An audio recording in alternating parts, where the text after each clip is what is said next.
Guys, welcome to my YouTube channel coding bus. I hope आप सब ठीक होंगे। तो हमने अब तक फॉर्मेटिंग टैग्स कंप्लीट कर लिया है HTML का। आज जो हम टॉपिक शुरू करने लगे हैं वो है लिस्ट। ये बहुत ही इजी एंड सिंपल टॉपिक है। तो चलिए अब हम स्टार्ट करते हैं। लिस्ट क्या है, लिस्ट की टाइप्स क्या हैं, ये सब मैं आपको बताऊंगी। उसके बाद इसकी कोडिंग बताएंगे, उसके बाद उसको रन करके देखेंगे। तो चलिए अब हम स्टार्ट करते हैं अपने आज के टॉपिक के साथ। चलिए अब हम स्टार्ट करते हैं हमारे लिस्ट टॉपिक के साथ। तो सबसे पहले लिस्ट क्या है। अब लिस्ट जो है हमारी वो एज अ समरी भी हमारी क्या हो सकती है, यूज़ हो सकती है। हमने कोई स्टोरी सुनी या कोई हमने आउटलाइंस लिखने हो, हम वो एज अ लिस्ट के फॉर्म में लिख सकते हैं।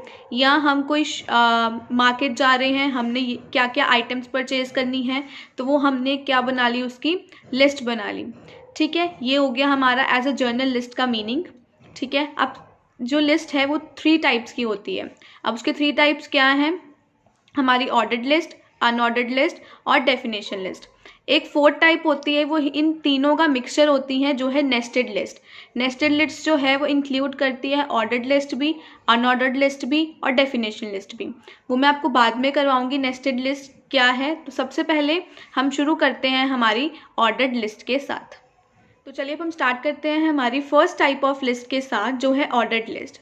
अब ये इसके नेम से ही क्लियर हो रहा है इसका मीनिंग क्या होगा। ऑर्डर, ऑर्डर का मतलब क्या होता है, एक स्पेसिफिक सीक्वेंस।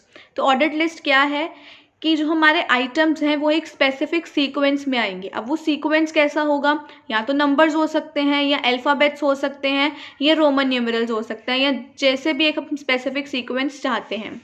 ठीक है, अब सबसे पहले अगर हमने वहाँ पे कोई मतलब ना दिया, स्पेसिफिकेशन नहीं दी कि हमारी टाइप कैसे होनी चाहिए लिस्ट की, मतलब नंबर के फॉर्म में होनी चाहिए या हमारी अल्फ़ाबेट्स के फॉर्म में होनी चाहिए, तो जो डिफ़ॉल्ट है वो उठाता है वो नंबर्स।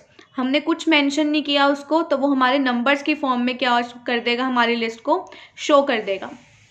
तो वैसे अगर हमने कोई स्पेसिफिक देना है, तो सबसे पहले जो इसका ओपनिंग टैग है वो क्या होता है, OL होता है। अब मैंने आपको पहले भी बताया था कि जितने भी हम इसमें एट्रीब्यूट्स देंगे, इसके फीचर्स देंगे, वो हम ओपनिंग टैग में देंगे। इसकी बाकी सारी डिटेल मैं आपको कोडिंग टाइम बताऊंगी। अभी मैं सिर्फ आपको इतना बता देती हूँ कि हम इसको रोमन न्यूमरल्स में भी दे सकते हैं, या कैपिटल या स्मॉल, अल्फ़ाबेट्स में भी लिख सकते हैं, या कैपिटल या स्मॉल, और नंबर्स भी हम स्पेसिफाई कर सकते हैं। अगर हम कुछ स्पेसिफाई नहीं करेंगे तो उसने नंबर्स तो उठा लेने ही हैं। ठीक है, तो ये थी हमारी ऑर्डर्ड लिस्ट। आप देख सकते हो मैंने एग्जाम्पल्स भी मेंशन कर दिए हैं PPT में कि हमारी रोमन न्यूमरल्स कैसे होंगे, कैपिटल स्मॉल कैसे होंगे, इतना तो आप सबको पता होगा ही, but just for your knowledge मैंने एक बार एग्जाम्पल्स में मेंशन कर दिए हैं। तो अब पहले हम ऑर्डर्ड लिस्ट का प्रोग्राम करेंगे, उसके बाद उसका रन करेंगे, उसके बाद हम अनऑर्डर्ड लिस्ट पे आएंगे। तो चलिए अब हम शुरू करते हैं हमारी ऑर्डर्ड लिस्ट का प्रोग्राम। तो चलिए अब हम स्टार्ट करते हैं हमारी ऑर्डर्ड लिस्ट की कोडिंग के साथ। जो सबसे पहले मैंने HTML tag, head tag, title tag and head tag जो क्लोज किया है, वो तो आपको सबको समझ आ ही गया होगा, इसका मीनिंग वगैरह मैंने बहुत अच्छे से समझाया अपनी पिछली वीडियोज़ में। तो इसके बाद आता है हमारा बॉडी एलिमेंट। अब बॉडी एलिमेंट के अंदर जो मैंने आपको पिछली बार एक एट्रीब्यूट समझाया था, BG कलर, वो मैंने यहाँ पे दिया है। ये क्या स्पेसिफाई करता है, जौन सा भी कलर हम इसमें लिखेंगे वो हमारे वेब पेज पे क्या हो जाएगा, आ जाएगा। ठीक है, अब हम अपना स्टार्ट करते हैं लिस्ट के साथ। उसका मैंने ओपनिंग टैग दिया है, OL टैग। यहाँ से मेरी क्या हो रही है, लिस्ट स्टार्ट हो रही है। बट इससे पहले मैंने एक हेडिंग दी है, वो जस्ट मैंने लिस्ट की हेडिंग दे दी। जैसे सबसे पहले मैंने अंडर ग्रेजुएटेड कोर्सेज लिखे हैं, जो मेरी सेकंड हेडिंग है वो डिफ़ॉल्ट है, एंड जो मेरी थर्ड हेडिंग है वो है पोस्ट ग्रेजुएट कोर्सेज। ये जो स्पेसिफाई करने के लिए, और लिस्ट के डिफरेंट जो हमारे टाइप्स हैं, जैसे रोमन न्यूमरल्स, कैपिटल, अल्फ़ाबेट्स, ये सब डिफ्रेंशिएट करने के लिए मैंने 3 हेडिंग्स बनाई हैं, मतलब 3 लिस्ट मैंने क्या की हैं, बनाई हैं। तो सबसे पहले हमारा जो लिस्ट है, जो ऑर्डर्ड लिस्ट है, वो OL टैग से क्या होती है, हमारी शुरू होती है। OL ओपनिंग और क्लोजिंग टैग के अंदर जो कंटेंट है, ये हमारी पूरी क्या है, लिस्ट है। तो OL टैग के साथ मैंने टाइप बताई है। अगर मैं कोई टाइप नहीं बताऊंगी, सिर्फ OL टैग ओपन कर दूंगी, तो मेरे डिफ़ॉल्ट में क्या आएंगे, नंबर्स होंगे। वो भी मैंने सेकेंड हेड बनाया डिफ़ॉल्ट, उसमें मैंने कोई टाइप आपको नहीं दी, आप देख सकते हैं। ठीक है, तो अब मैंने जो फर्स्ट है हमारी हेडिंग अंडर ग्रेजुएट कोर्सेज, उसमें मैंने OL टैग के साथ स्पेसिफाई किया है स्मॉल रोमन न्यूमरल्स। अब जो हमारी लिस्ट है, जो मैंने कंटेंट्स दिए हैं इसके अंदर, उसके आगे क्या आएगा, उसके प्रीफिक्स होके क्या आएंगे, स्मॉल रोमन न्यूमरल्स आएंगे। उसके बाद OL टैग और टाइप के बाद मैंने सेकेंड लाइन में लिखा है उसके LI, वो मैंने लिस्ट के अंदर कंटेंट्स देने हैं अपने, वो LI टैग में आएंगे। LI tag open, then content and then LI tag close.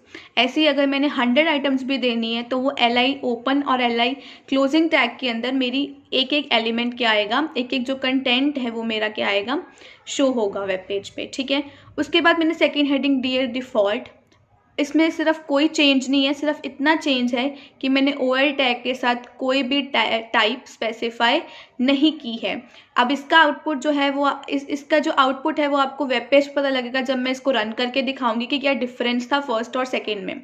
तो अब जो मेरी थर्ड हेडिंग है वो है मेरी पोस्ट ग्रेजुएट कोर्सेज, ठीक है। ऐसे इसमें भी कोई डिफरेंस नहीं है, सिर्फ इतना डिफरेंस है कि मैंने यहाँ पे जो टाइप दी हैं वो मैंने कैपिटल अल्फ़ाबेट्स की दी हैं। आप देख सकते हैं मैंने कैपिटल A लिखा है। जो इसके कंटेंट्स हैं उनके जो प्रीफिक्स है उसकी जो पहले है वो कैपिटल अल्फ़ाबेट्स के आएंगे, हमारे को शो होंगे। तो ये थी हमारी ऑर्डर्ड लिस्ट की कोडिंग। इसके बाद मैंने सिंपली बॉडी टैग क्लोज कर दिया और मैंने HTML टैग क्लोज कर दिया।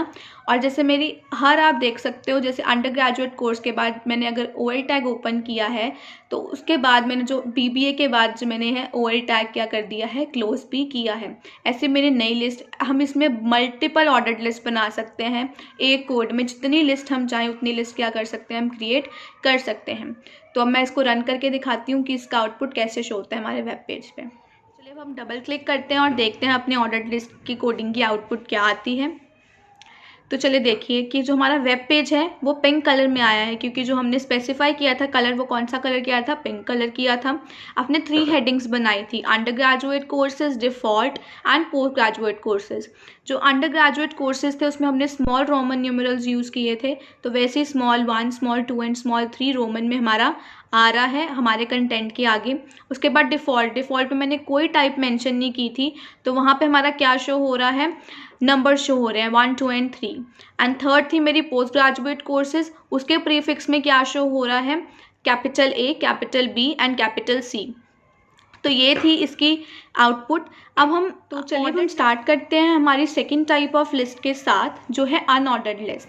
जैसे ऑर्डर्ड लिस्ट अपने नेम से क्लियर करी थी कि वो एक ऑर्डर में होगी, वैसे जो अनऑर्डर्ड लिस्ट है वो क्या नेम से अपने क्लियर कर रही है कि उसका कोई ऑर्डर नहीं होगा, कोई भी इसके सीक्वेंस हमारी जो है वो मैटर नहीं करेगी हमारे लिए।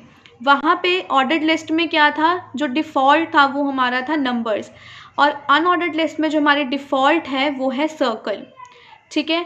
और वहाँ पे रोमन न्यूमरल्स थे, वहाँ पे हमारे अल्फ़ाबेट्स थे, बट यहाँ पे हमारे टाइप्स क्या हैं, स्क्वायर हैं और डिस्क हैं। अब जो स्क्वायर, सर्कल और डिस्क हैं वो सेम शेप्स हैं, बट उसमें डिफरेंस क्या है, जो हमारा सर्कल होगा वो फिल्ड होगा, बट जो हमारी डिस्क है वो एक नॉर्मल सर्कल होगी, दैट इज़ अनफिल्ड सर्कल होगा, ठीक है। और इसमें क्या यूज़ होता है, स्क्वायर यूज़ होता है। और उसका ओपनिंग टैग, मतलब उसका जो टैग था ऑर्डर्ड लिस्ट का, वो क्या था, हमारा OL टैग। अनऑर्डर्ड लिस्ट का टैग क्या है, हमारा UL टैग। तो इसकी बाकी जो डिटेल्स हैं वो आपको कोडिंग के साथ समझ आ जाएंगी।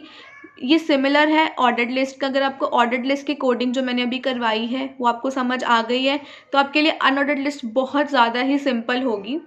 तो चलिए अब हम इसकी भी कोडिंग स्टार्ट करते हैं। चलिए हम स्टार्ट करते हैं हमारी अनऑर्डर्ड लिस्ट की कोडिंग के साथ। तो अब जैसे इसमें भी आपको इसका फर्स्ट जो मैंने 5 लाइंस लिखी हैं वो आपको क्लियर होंगी। अब मैं इसके बॉडी एलिमेंट में जो मैंने PG कलर लिखा है वो भी आपको क्लियर हो गया होगा। अब इसमें क्या डिफरेंस है, बस जहाँ OL टैग ओपनिंग हो रही थी वहाँ पे UL टैग की ओपनिंग होगी, ठीक है। OL की जगह क्या आएगा, हमारा यहाँ पे UL टैग आएगा। अब जो टाइप है हमारी, वहाँ पे मैंने आपको टाइप्स क्या बताई थी, रोमन न्यूमरल्स, अल्फ़ाबेट्स, नंबर्स। यहाँ पे मैंने आपको क्या टाइप्स बताई थी, स्क्वायर एंड सर्कल। तो सबसे पहले मैंने UL टैग में कोई टाइप नहीं दी क्योंकि ये डिफ़ॉल्ट है हमारी। अब ये डिफ़ॉल्ट, इसमें मैंने क्या बताया था, इसके डिफ़ॉल्ट टाइप क्या है, सर्कल। तो वेब पेज पे यहाँ पे क्या होगा, इसके कंटेंट के प्रीफिक्स में क्या शो होगा हमारे को, सर्कल। अब जो सेकंड मैंने अंडर ग्रेजुएट कोर्सेज़ की जो हेडिंग स्टार्ट की है उसमें मैंने टाइप दी है स्क्वायर। अब जो इसके कंटेंट है उसके प्रीफिक्स के आगे हमारे को क्या शो होगा, स्क्वायर शो होगा। तो ये सिंपल सी कोडिंग थी। अगर आपने ऑर्डर्ड लिस्ट मेरी ध्यान से सुनी है तो अनऑर्डर्ड में कुछ नहीं है, अगर आपको इसमें फिर भी कोई डाउट हुआ तो प्लीज़ मुझे कमेंट सेक्शन में ज़रूर बताएं। तो चलिए अब हम इसको रन करके देखते हैं, इसको सेव करके देखते हैं कि इसकी आउटपुट क्या आती है। तो ये देखें, अब हमारा जो वेब पेज है वो येलो कलर का हो गया है, क्योंकि हमने बीजी कलर क्या दिया था, येलो कलर दिया था। अब सबसे पहले जो हमारी हेडिंग थी वो थी डिफ़ॉल्ट। डिफ़ॉल्ट में मैंने यूएल टैग के साथ कोई टाइप स्पेसिफाई नहीं की थी, तो इसके कंटेंट्स के आगे क्या शो हो रहा है आप देख सकते हैं, सर्कल।